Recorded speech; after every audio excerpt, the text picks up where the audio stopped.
is the possible existence of aliens biblical? Okay, so Val, Are there aliens? We want the official word from you about if there are aliens. this is not official, but I would say as a Christian Scientist, these are my top 2 questions is age of the earth and aliens. Love it.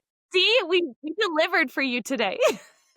Love this subject so much. So I taught and sometimes teach the astronomy course at Wheaton College, and I would devote a whole day to talking about aliens because it's so interesting, right? Yes, And for sure. the Bible doesn't say anything about this. That's what a lot of people say.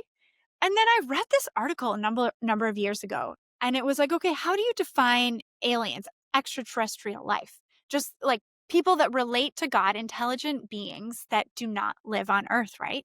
The Bible talks about all sorts of spiritual beings like angels and demons. So by some definition, the Bible actually does talk about extraterrestrial life, like life that relates to God and has intelligence in some way, but is not humanity. But what people are generally meaning is, okay, so we have hundreds of billions of galaxies that each have billions of stars, billions of planets. Surely life has arisen, or God has created life, another way of putting it, on those other planets. And it's impossible to answer this. There's a website that I love called Closer to Truth, and it's this British guy that interviews people with different worldviews.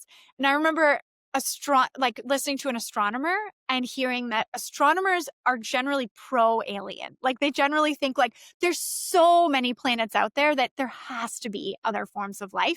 Biologists know how intricate and complicated life is.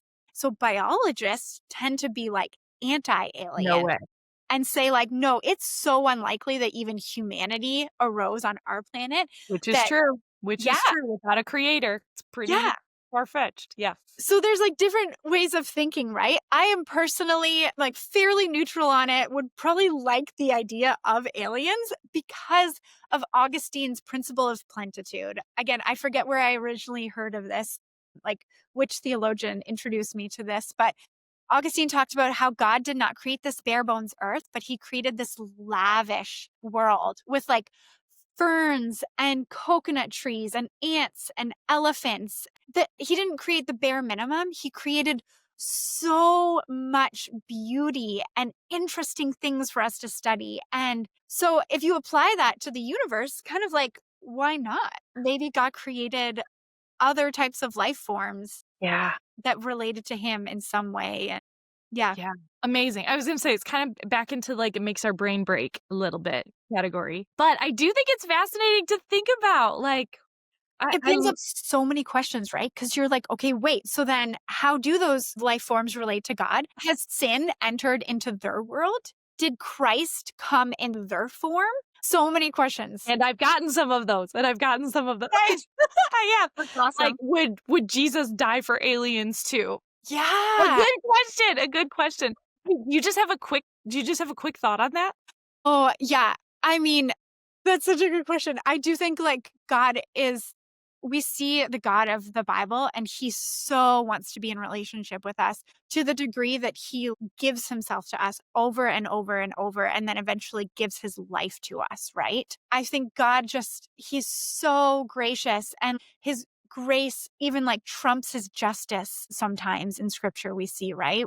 And so I think like, could God go to an alien form? I think like, why not, right? Because he wants his created beings to know him and to like he created us to be in relationship with him. Right. Again, it kind of like makes your brain break a little bit, but I just think theologically, Yeah. our God, who we just talked about, is outside of like our dimensions. Yeah.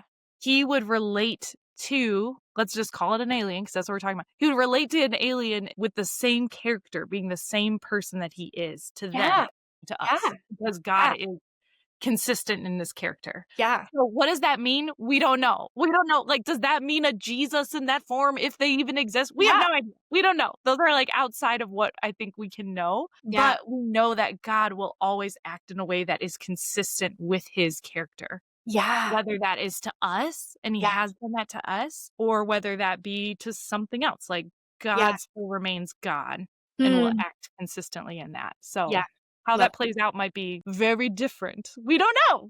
It's kind Totally. of Their story of redemption might be so different. Yeah. But it would still be in line with the character of the same God that we know, the same God that made us. Which, okay, I didn't know we were going to talk about if God could save aliens, but I'm so glad we did.